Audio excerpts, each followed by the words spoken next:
Ladies and gentlemen, boys and girls, and everybody else in between, I'm Ashton Gene Lewis. This is the Broke Boy Sports Podcast. And as you guys know, I'm usually just a dude talking into a microphone, not really saying things that are all that entertaining. But every once in a while, we get lucky enough to stumble across like people who are actually genuinely doing cool stuff. And today we got one of those people. Today we got Coleman of Elon, currently NFL draft prospect. He is working hard as the time between now and the NFL draft is drawing closer, man. So he's taking some time out of his very busy schedule to come on this show and talk to us about his path to the NFL and his path to getting to where he is right now and his goals and aspirations, where he comes from and where he's going. How you doing today, Cole? I feel great. Just got a little workout in at NC State, preparing for the pro day, and I'm getting a little chance to relax in between stuff I'm doing. So I appreciate you having me, and I feel amazing. I'm glad that you feel amazing, man. This seems like the time of the year where you see all you see is workout videos and all you see is dudes training and stuff like that. And as a person who works out every once in a while, like 3 or 4 times a week, the soreness I hate with a passion. But the gains, I do appreciate, man. So you've been on an interesting journey. You are from Raleigh, North Carolina. So I have to ask off the top. I saw a couple of I've listened to 2 interviews you've done, and then I read another one, and I also read some bios, and your agent also sent me a bunch of information, man. You're a huge J. Cole fan. I need to know what's the best album that J. Cole has ever put together, top to bottom. Is it the one that went platinum with no features, or is it something else? Man, I didn't expect that question off the bat, but I'm gonna go with Forest Hills Drive as the best album, and then the mixtapes are chronologically the next 3. I'm gonna go with that. I love Forest Hills Drive. Wouldn't change a thing about it. So I'm gonna say that's his best album, and it's a masterpiece if you look at the storytelling in between. Have you ever actually gone to the house and like tried to get on the roof? No, I've never been to the house. I've only been to Fayetteville one time. And I thought about going to the house, but I never made the trip. But I have been to the Dreamville Festival, so that was a great experience as well. Nice, man. No doubt. I'm a huge there's a group of guys now. I'm sure as a Cole fan, you know exactly who I'm talking about. But RDC World, they're both. It's a group of like 5 black content creators. They kind of live in the house or whatever, and they do. They're the ones who, iconic moments where they're like Jermaine, Cole. Those guys, yeah. I love RDC World. They're from around here in Texas. I live in Houston. They're from the Dallas area or whatever, and I root for those guys to succeed. And it was really cool. Like last year, they actually met J. Cole for the first time ever, and they did the whole bits back and forth. So, I'm sorry. I love RDC World. I seen that video that you're talking about. And I wish I didn't know they lived in Dallas. I was down in Fort Worth for the CGS Classic. I wish I would have stopped by to see them because I didn't even realize that they were that close. Yeah, man. They've been almost every person in Houston's got some weird story about like, oh yeah, like I knew those dudes in high school, or like I was at a party one time and like 2 of them were there, and it's just they like are Texas like through and through, and it's really cool to see all their success, and then of course like see them connect with J. Cole because I think they went to the Rock Nation brunch this past year, and that's huge. If you don't know what the Rock Nation brunch is where all the cool black people go once a year to hang out and all that kind of. I'm not talking about you, Cole. I'm talking about the people that's watching, just so you know. But yeah, man, it's really dope, and I'm sure, Cole, you keep up the content creation, you keep up the football game, man. You'll get invited to the Rock Nation brunch too. They get guys like OBJ there all the time. I say you can meet me there. Yeah, there we go. I like that mentality. He brought me into it. He had faith in me. I don't even have faith in myself like that. Moving on, man. So we talked about Forest Hill Drive, #1 J. Cole album. You're from Raleigh, North Carolina, a place that has massively been influenced by one of the greatest basketball players of all time, but you a Kobe guy. What's up with that? Oh, yeah. I mean, Kobe just got a different mentality. I'm looking at a Kobe book right now. My grandpa, his best friend is from California, so they stay down there all the time. Big Lakers fans on that side. So I think it's just the mentality and the era that I kind of grew up in and what I got to see. Just from growing up watching basketball my whole life, I just love everything Kobe represents and stands for as an athlete. I mean, you can't help but appreciate and want to implement part of that into your own game, into your own mentality, and try to take it the distance. You know what I mean? Cool, cool, man. And you play defensive back. Essentially, you play safety from every snap that I've seen. I don't know why we just can't designate safety anymore. But did you play some corner at Elon? I just didn't see the clips of it or what? Yeah, it's complicated. I came in as a corner technically out of high school. Immediately got moved just because I was the best available player at the safety position. And I didn't play any snaps at outside corner, but I got quite a few snaps at nickel, which in the league it would be considered like a corner, nickel corner. I was gonna say, I mean, that's basically what like modern day safeties do, right? Like they're safety plus like extra linebacker in the box when you're going up against certain fronts, and then they also play nickel, and that's like the most valuable feature for a safety overall, like the versatility to be able to play at all three levels, essentially. Exactly. So yeah, I played nickel corner, which maybe why they consider me a corner in some sites or Mm-hmm. whatever. Prospect evaluations consider me a corner, but because I played some nickelback on third down in my senior year in Elon. Cool, cool, man. Going back a little bit further, you played little league, and then on top of that, you played both sides of the ball when you played in little league, right? The transition from straight, the transition from offense to defense. How long did you play both ways, and then until you completely shifted over to playing defensive back, man? Yeah, so for me, I've always been good at both. I think right around eighth grade, I was playing both because I was just a freak athlete and I had a good knack for finding space, getting creases, and being a good athlete out in space.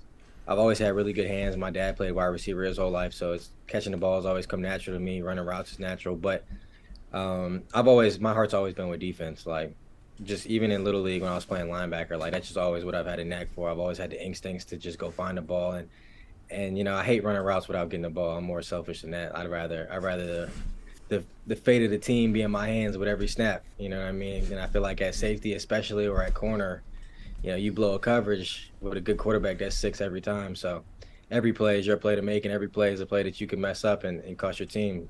So come college time, even though I was receiving looks from both sides of the ball, I always knew I was going to pick defense. It was never a question for me. Like, should I play offense at this school? Should I take it serious? Like, nah, I always knew. And as soon as Elon hit me up, they saw defense in me, and I agreed, as all she wrote.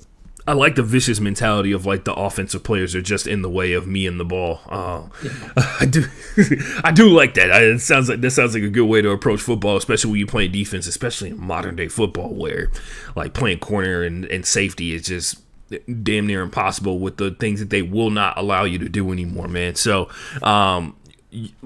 you played both sides of the ball for a long period of time. When you got to the high school ranks, man, what was your recruitment process like? At the end of the day, for the people who don't know, you ended up with one offer coming out of high school, man. What was the recruitment process like? What was it? I mean, it's got to be a roller coaster of an event to know that like you're succeeding on the field in high school football. Did you go to camps or anything like that in your time while you were at the high school ranks? And then what was it like seeing your recruitment process not flourish like you wanted it to? I'm sure. Yeah, man, recruitment was extremely frustrating for me all throughout high school, like from top to bottom. I just remember the process being something that constantly was weighing on my mind, and I was focused on that nonstop. Going into my junior year was kind of like when I started picking up and being serious about everything because I knew that I could play ball. Like I knew I was going to college to play football. Being the best player on my team, just kind of being an all conference guy, somebody that can change the game, and playing against plenty of guys that have been D1, high FBS, SEC, ACC, now in the league, a bunch of players there. So I went to plenty of camps, played with the best competition, competed my ass off, and just not getting that recognition the way that I wanted to definitely weighed on me. But I think a lot of teams fall in love with the bigger, faster, stronger, prototype type of guys. And when that happens, and when that's kind of the mold that teams are looking for, a lot of guys slip through the cracks. And I feel like I was just one of those guys. And the last camp that I went to on a whim was Elon's camp. I just decided to pick up my stuff and go a couple of days before my birthday. I was just like, why not? My parents were out of town. I just decided to do it, got an offer on the spot. And, little did I know that was going to turn out to be my only major D1 offer. And I took it, and the rest is history. You know what I mean? Wait, so you went by yourself, like on your own, without like you just like, yeah, I'll see you guys there. I'm gonna just pull up by myself. Yeah. So Coach Hall hit me up like a couple days before the camp, and he was like, "Hey, we love your film. We just want to see you at a camp. Can you come to this camp?" And at first, I was like, "Man, I don't know. Like, I'm kind of resting in between training sessions, just trying to get right for the senior season because I had pretty much done my camp rounds. But last minute, I was like, man, whatever.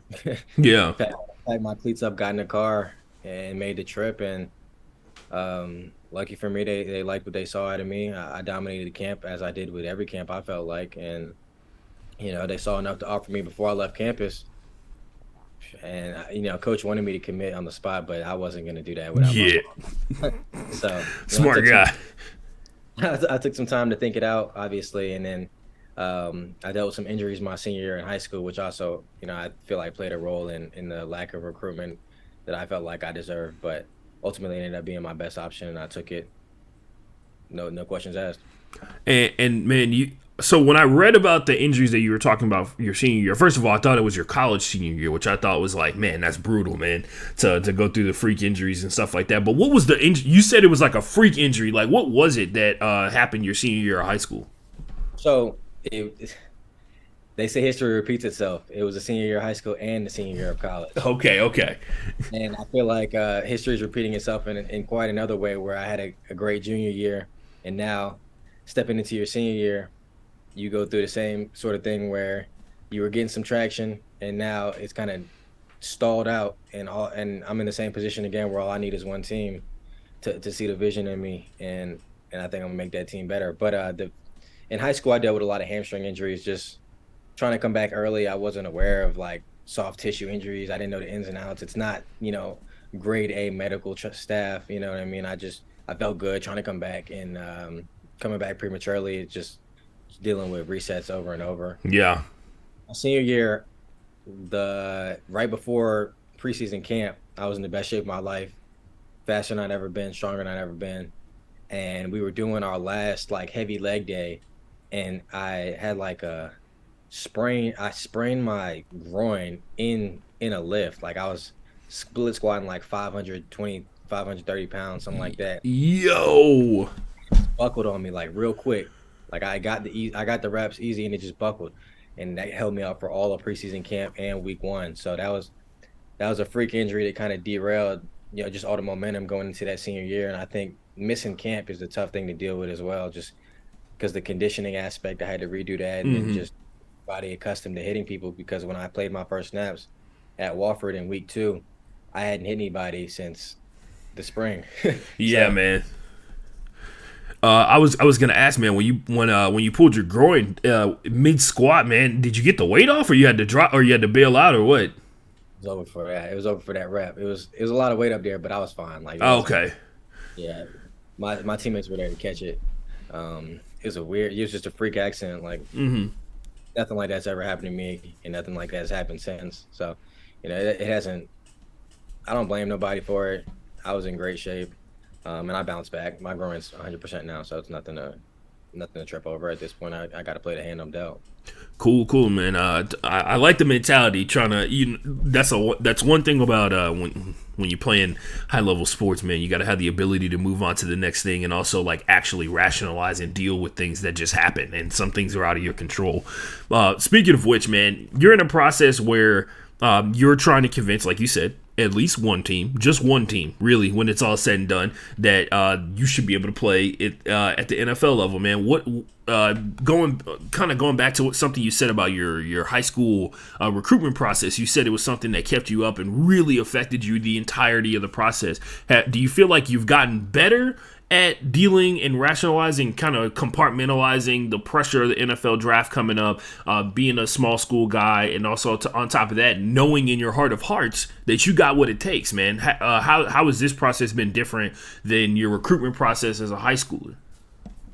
Yeah, I think they're definitely similar, but I think the recruitment process as a high schooler has more pressure just because you feel the weight of the world. Like you got it. Like for me, it was get a scholarship or you're probably not going to college sort of thing. And I knew off the rip I never wanted to have my mom pay for college, nothing like that. So for me, I felt a ton of pressure. And when I talk to high schoolers now, man, like I tell them the advice that I would give is like, hey, you can only take one offer anyway. Mm-hmm. Like nobody, it doesn't matter how many offers you have. You can have 50 of them. I had one. We both went to one school. You know what I mean? Like you can Right, only take right, right. regardless. So, just having that mentality, go moving forward to this, it's like, you can go in the first round, you can go in the seventh, you can get to pick your team in free agency. It's like whatever hand you're dealt, that's what you're dealt, and you're gonna have to move on from there. But for me, I'm not looking for to be a first rounder. I'm looking to get in a situation and improve myself from there. And it's about proving myself every single day. So I think the biggest mentality shift is like I felt like I was underrated, and now, or in high school I felt like I was more underrated, and I was like, man, why are teams not seeing this?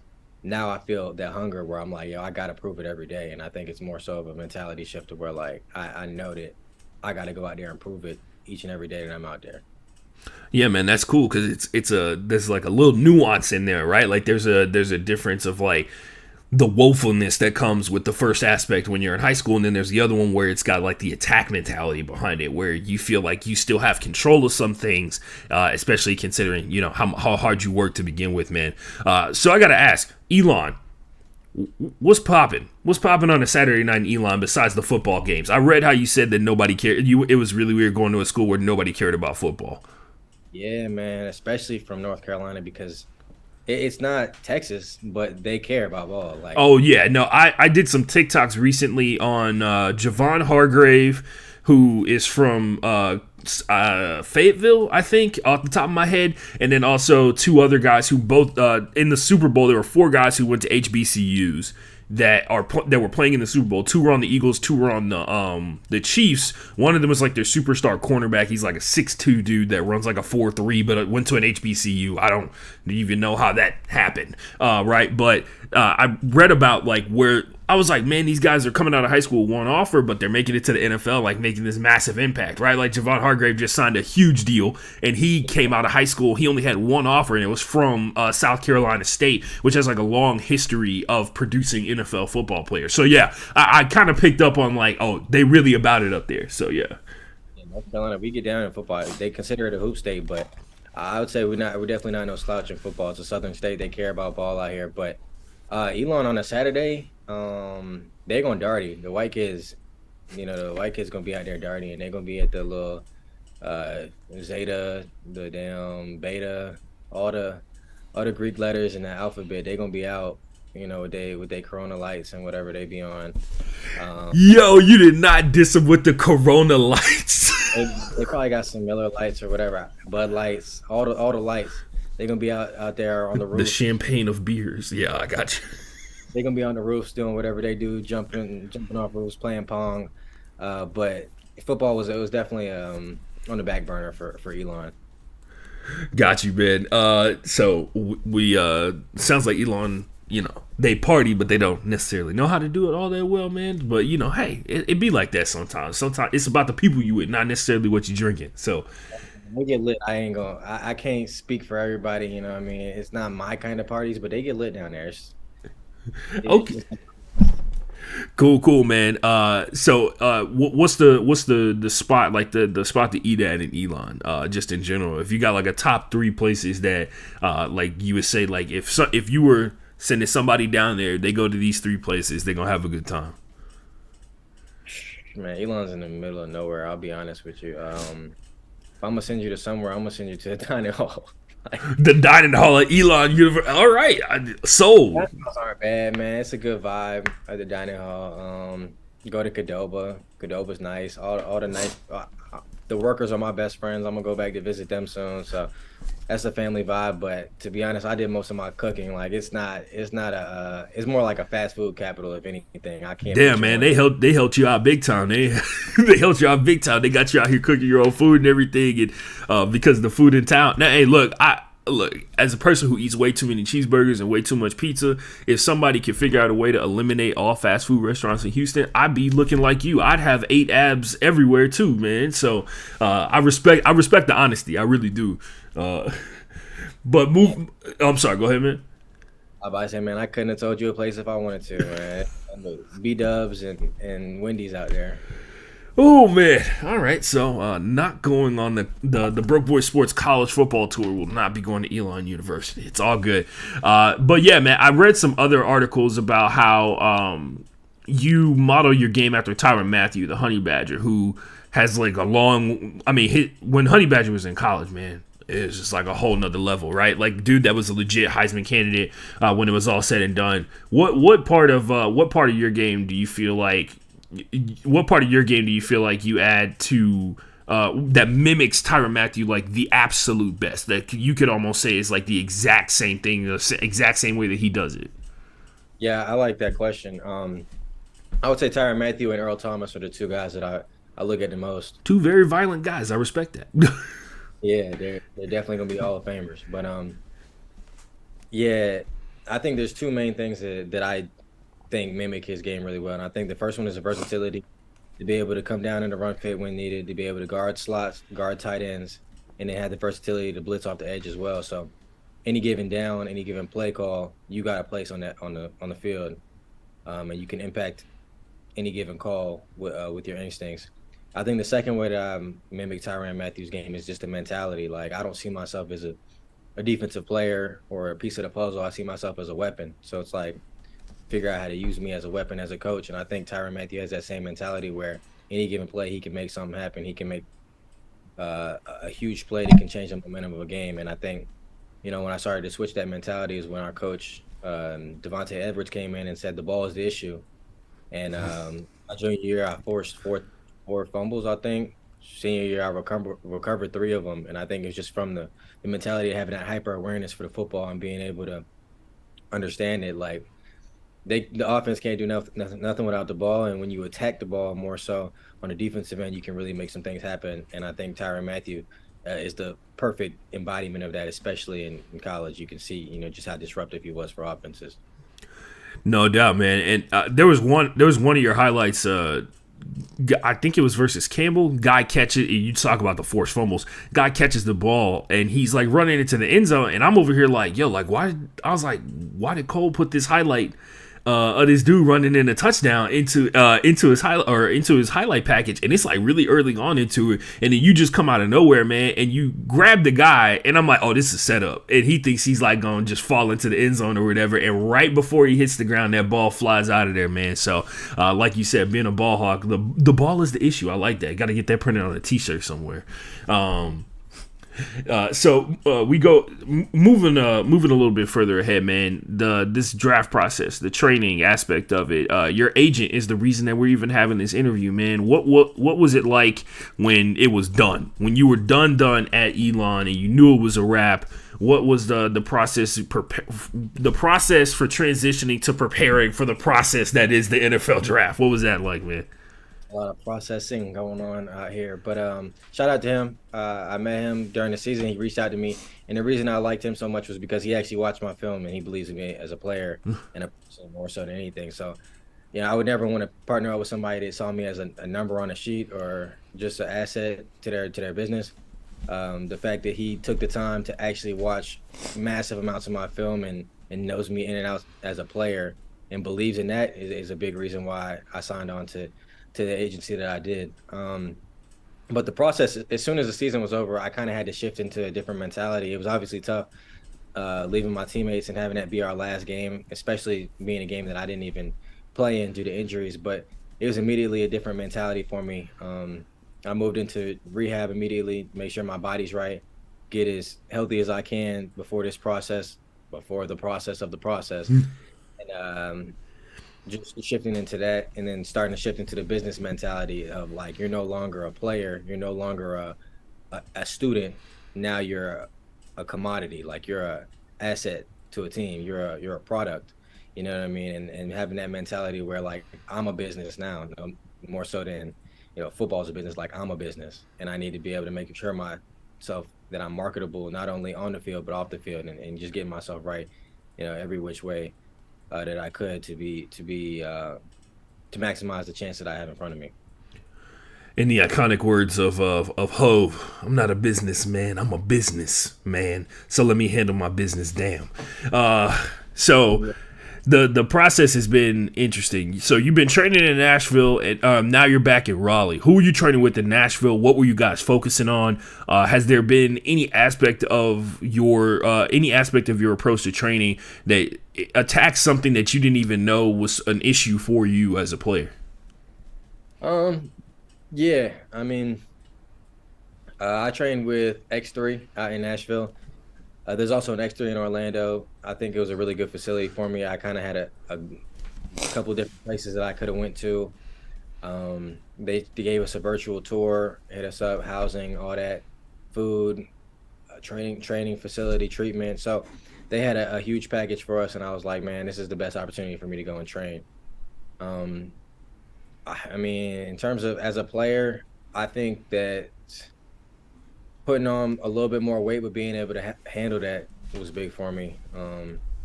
I usually play at about 190. I went there at about 185, and I got up to about 194. So I think being able to handle that weight and be more explosive at a heavier weight was big for me. And I didn't necessarily know that that was something that would have been beneficial or could have been beneficial, but we made it work at X3.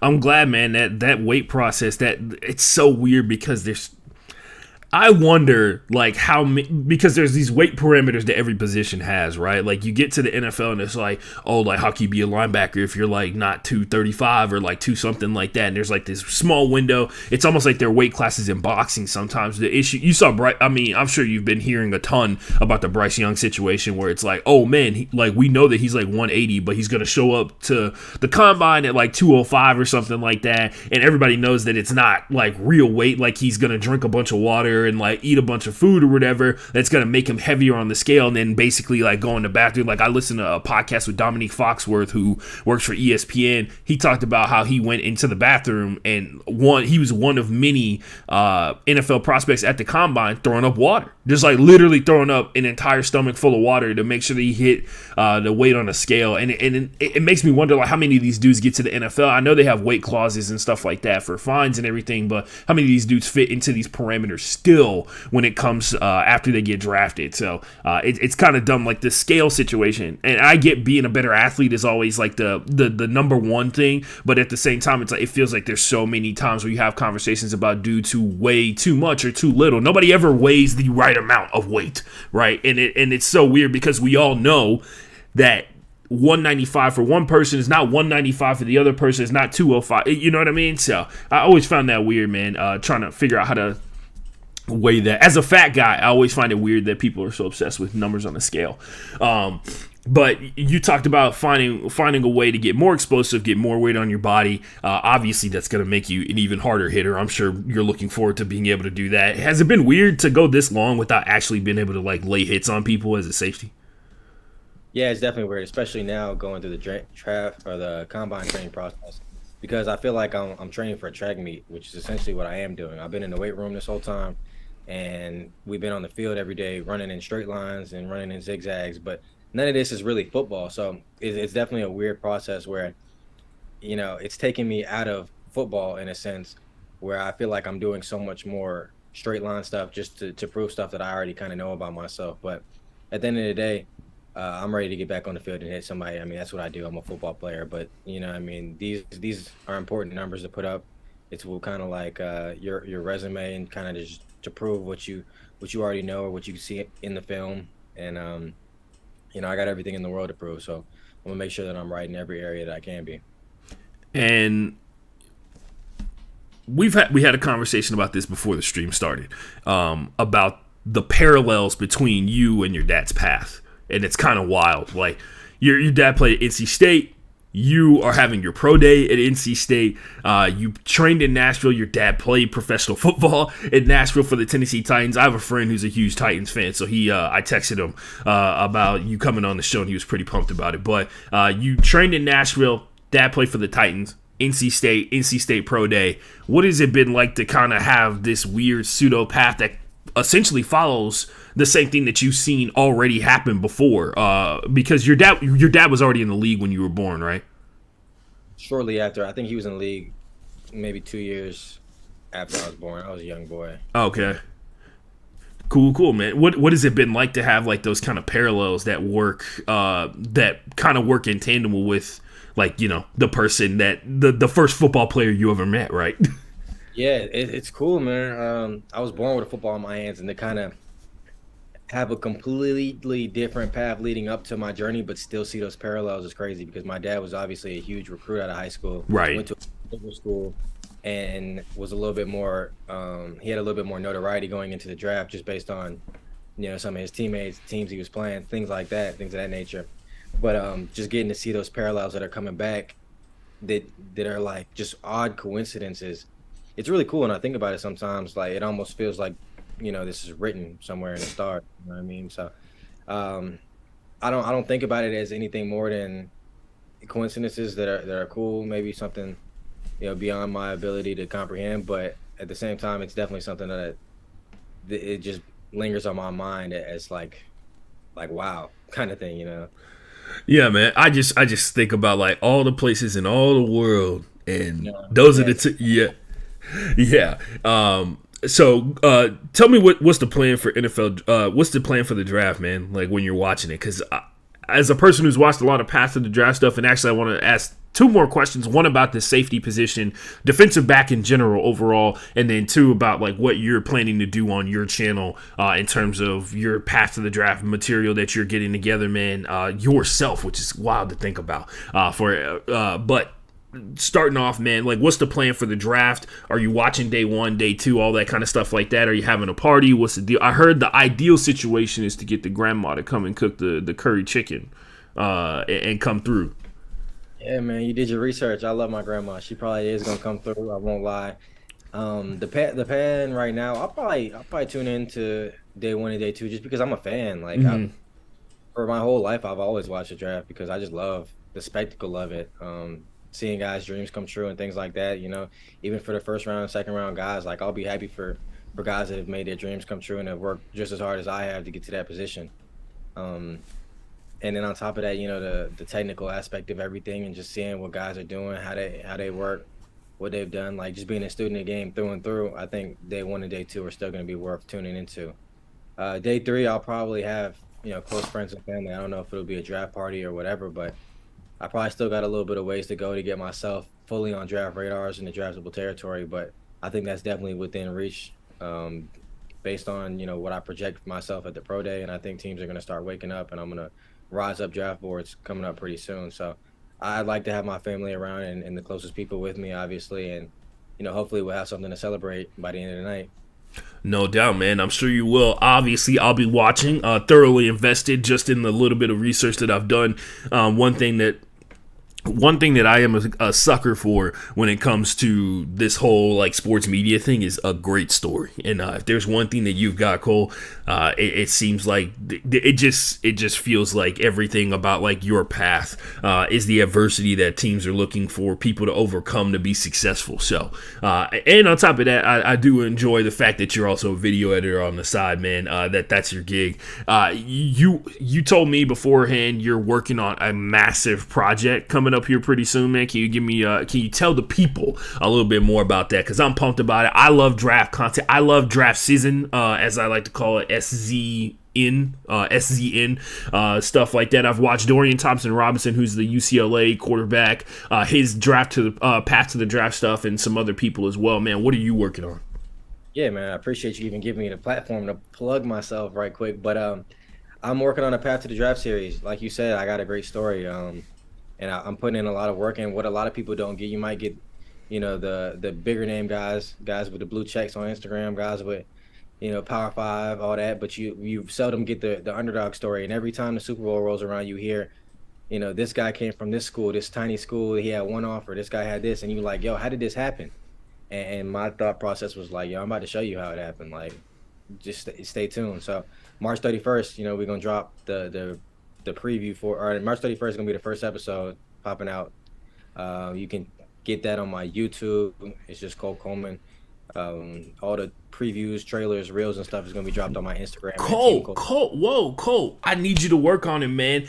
Guys, I need you to hit make sure you like and subscribe and smash the bell notification so you know every time we go live. You got to get the chant of every YouTuber down, my guy. I had to work on it. You got to work on it. We got to, get the pitch in there. I haven't plugged my YouTube at all. Like I don't even know 5 subscribers. I just be throwing stuff up there just to have it. Right. But my Instagram is at Team Cold Blooded, and I'm gonna start working on getting my YouTube right, man. If everybody who sees this can go like and subscribe to everything I got so far.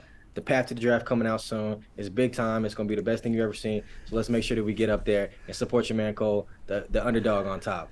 All right, so we'll get that one a B plus. We can always find room for improvement. Get that quick pitch in there, man. Because we need the YouTube money to be the main primary source of income. We need the NFL checks going into the savings account, right? See what I'm talking about? Yeah, you got to get it together. There we go. But yeah, I can't wait to see the t-shirts, bro. The cold blooded t-shirts got to be on deck at some point coming up here pretty soon. So I ain't even gonna lie, merch dropping within the next 2 weeks. That's all I'm gonna say about it. Very soon. There we go.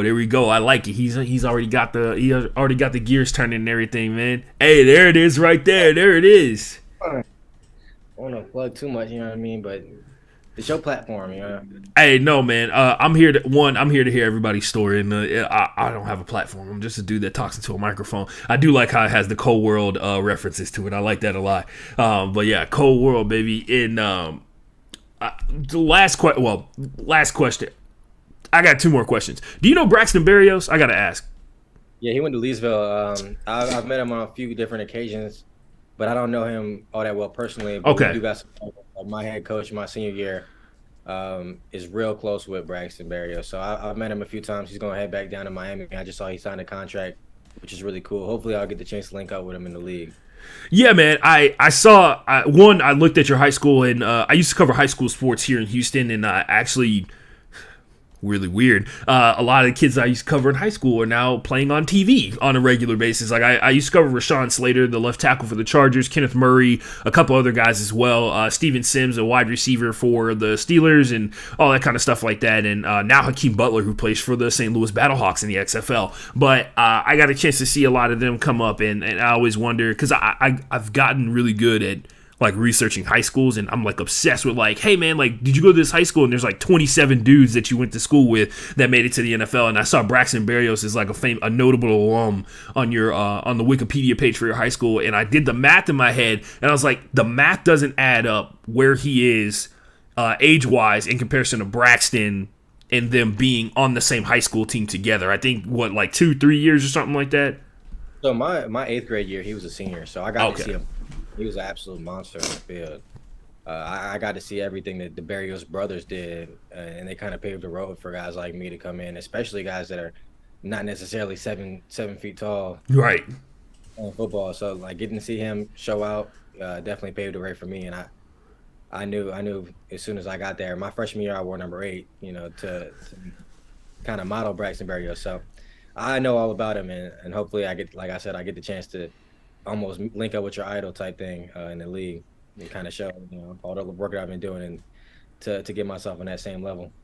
No doubt, man. I have to try and see if I can hit somebody up. I think that might know him, and see if you guys can connect or something like that. Last question, man. You play a position that is ever changing and has a prototype, but not really a prototype, right? Like, there's an ideal situation. Everybody obviously wants bigger, better, faster, stronger, all that kind of stuff like that. Things have changed drastically when it comes to playing defensive back as a whole, and in particular safety. The one guy that we talked about before, you model a lot of your game after, Tyrann Mathieu. He's got a lot of aspects of what people want to see in the safety role, where basically you do everything but rush the passer. And even then, there's some guys who do that, like Derwin James, right?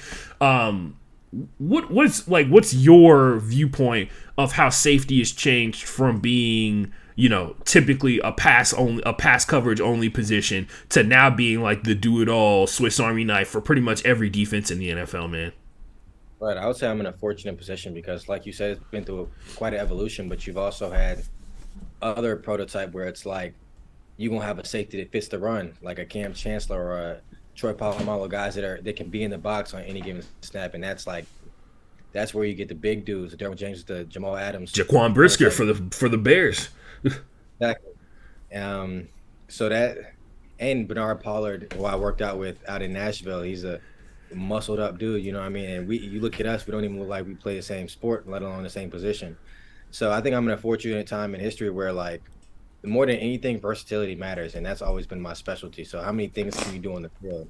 And while I'm not 6'2", I have no problem fitting the run.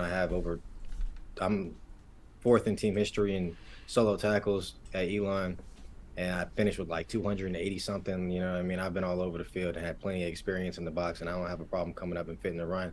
But then on third down, I might cover a slot, I might cover a tight end. Being able to do as many things as possible is the name of the game nowadays, and I think that fits, what I do perfectly. Cool, man. I just always find it interesting because it feels like it feels like safety is like, hey man, we need you to do all the stuff. We need, and like linebackers gotten more difficult. Obviously, is like the value of the running back has changed and how running backs play in general has changed. Plus linebackers, and somebody phrased it this way, and I thought it was amazing. They're like, yeah, linebackers basically play with their back to the play the entire time and are expected to be able to see behind. They're expected to have like eyes behind their head. And I was like, yeah, safety kind of the same situation. Can you explain your drip on the field, man? You wear a sleeve on the left-hand side. You wear the double wristbands on the right. Is there like a wrist guard underneath there, or is it just the double wristbands? Can you explain it? Is it like, does it have any origins or whatever? Does it, you know what I mean? Man, I've never had anybody ask me about the drip. I'm more of an old school guy. So we got the young guys coming in talking about, what's the drip like? They got the visors, they got the double wristband. Like I really try to keep it simple. I throw the sleeve on and then leave one arm off. But in terms of like, I don't know where it came from. I just think it looks cool. Sometimes I wear the double short sleeve, and if anything, that came from Rock Lee. But wait, hold on, yo, man, you try to. All right, man, let's do it. So if you watched all of it, by the way, Rock Lee's a character from Naruto who, quite frankly, honestly, for me, main character. Big time main character. Dude is like the ultimate underdog. His entire power source is centered around how much work he puts in. He is the epitome of the grind. He is the grind. Yeah, Rock Lee's the grind. I grew up on Naruto, so I watched it on Tsunami Jetstream when it was coming out before it was like trendy on TikTok or whatever, before anime was like a cool thing. They used to make fun of guys in school for it. So I was on that wave a long time ago, and I got it tattooed right here. So yeah, I mean, I'm a huge fan of that. And like I said, if anything, the 2-arm double short sleeves came from Rock Lee. If I could think of any sort of inspiration I have for my drip. Nice, man. I like it a lot. Do you watch anime still, or you're a grown up now? Nah, there's no such thing. I'm pretty deep in it. I love it. Like I said, I majored in TV and cinema arts, so I'm a critic more so than anything. But I love to watch anime. Naruto is my favorite in terms of like just sentimental attachment, but I think in terms of like objective like cinema quality, I think there's definitely some competition. I'll give you that. There's definitely a couple more that are fighting it. Demon Slayer is hands down one of the best animated animes I've ever seen, I think. Aesthetically is the best. Yeah. It's just there's so much where I'm just like, man, I don't know how long those animators were locked in that basement drawing this up, but thankfully somebody made sure not to let them out until they finished it. They didn't release the hostages until I'm kidding. That's like the running joke where like the animators are chained in a basement and they can't come out, and they won't get to see their friends and family or whatever until they finish animating the show. I gotta ask, man, you watch Attack on Titan? You got any takes on the bullshit that's going on right now? First curse word of the show. I actually vehemently love Attack on Titan, and that's why I'm actually super mad at how long it's taking for the final part of the final season to come out. I'm gonna wait for the whole final thing to just go ahead, but where it's at right now, I think it's at a decent spot. I mean, Attack on Titan is just they just be bullshitting. That's the second cut. That's the second cut of the show. My bad. They just be on their own type of time. But I think I have fonder memories thinking back of like when Attack on Titan was a very simple show and there was very simple themes going on before they realized the world existed. When they thought they were the only people on the island. Yeah, at first I liked that twist. I actually really liked it because I kind of saw it coming. And I think they had a lot of breadcrumbs leading up to that. But once they got into it, it's so much stuff going on. And like, I ain't gonna get too critical right here, but I mean, it's obviously one of the best animes that's come out in this decade. So cool, man. You a My Hero guy? My Hero's all right. When it comes to shows that are coming out now, I try to wait for them to get like way ahead. So I've been sitting off on that for like 2 years, and I got to get back and I'm gonna start from front and then just go all the way through it. So you're going to check back with me in like a year, and I'll give you a more objective take on it. Hey, no doubt, man. You'd probably be a bit too busy watching film in a year, but hopefully you'll be able to catch up on My Hero, bro. But yeah, no, I always find it interesting when athletes in general, because all of them are like obsessed with Naruto, and I watched it. I'm 30, so. Born in 1992, been watching anime like a vast majority of my life. I watched on the original Toonami when I would come home from school and watch like Code Lyoko and all that kind of stuff like that. And Mobile Suit Gundam, which I feel like a lot of people sleep on. Giant robots fighting each other in space can never go wrong. I like the mecha animes. I can't get with the mechas. I don't know why. It's always been like the one caveat. So, Mobile Suit Gundam Zero is probably the best version of Mobile Suit Gundam that's ever been, and all the other ones have come in like a distant second. And so ever since then, I really haven't watched, other than Big O, which is like really weird. Big O is like a really weird giant mech suit anime that used to come on Toonami like super late at night that I would not suggest unless you like deep existential conversation instead of giant robots fighting each other. My minor was philosophy, so that might be a good one to check out. Yeah. Most stuff Mecha has been Code Geass. I watched that and I like the ultimate plot twist. Which, by the way, I think that's what's happening in Attack on Titan. I don't want to be that guy, but I think that's the one where he. Spoiler alert. 10 seconds, and that's the one where he's pretending to be the villain to turn everybody against him so that the country will unify to kill him, right? Yeah. So I think that's what's happening in AOT. Aaron's trying to make everybody flip on him, and then the world will forgive the Eldians. Anyway, my bad. But yeah, man. Really appreciate you coming on the show. Anything else you want to drop, plug before we head out? Anything else you want to let the people know about? Where your Twitter handle is posted underneath your Zoom window on the show the entire time. Follow him. See Cole's smart, universal social media handle across all platforms, right? At Team Cold Blooded. Yeah, it's easy to remember. Team Cold Blooded. Look up my name, Cole Coleman, if you can't remember the handle. It can't be too many of us out there. So, Cole Coleman on YouTube, Team Cold Blooded on YouTube, Team Cold Blooded on Twitter, Instagram. That's all I really got. I don't got no TikTok yet, but you might see me there soon if they force me to. We'll see. Hey, that's where the money's at, man. Until the U.S. government bans it. I'm kidding. Anyway, appreciate you coming on the show, man. Make sure you check out his Path to the Draft. Follow him on YouTube at Cole Coleman on YouTube. Just type his name in. It should be the first thing that comes up for sure. Or you can just type Cole Coleman on YouTube. That's what I did. It was the first thing that came up. Watched a lot of his cool highlights. If you're a football player and you like hard hitting safeties, he's your guy. Anyway, man, good luck with the NFL draft process. I'll be watching, obviously, day 1, 2, and 3. Be watching your path and everything like that. I will set the notice for your name on Twitter so I know what time when they sign you up, bro. Appreciate you coming on the show, and thank you for your time. Yeah, appreciate you having me, man. It's been a blast. I always can chop it up. Hey, no doubt, man. Like you promised me you come on back in a year after you catch up on My Hero. So after whatever NFL team you're on, we'll have a conversation, man. Talk some more anime next time you're on the show. And we can go straight from there to the what is it called, the brunch, Rock Nation brunch. Oh yeah, the Rock Nation brunch, bro. Get the mimosas popping, bro. Get it ready, get it going. No doubt, man. Appreciate you coming on the show, ladies and gentlemen. That is Cole Coleman. Make sure you go follow him on all platforms. He took some time out of his day. Make sure you go support him.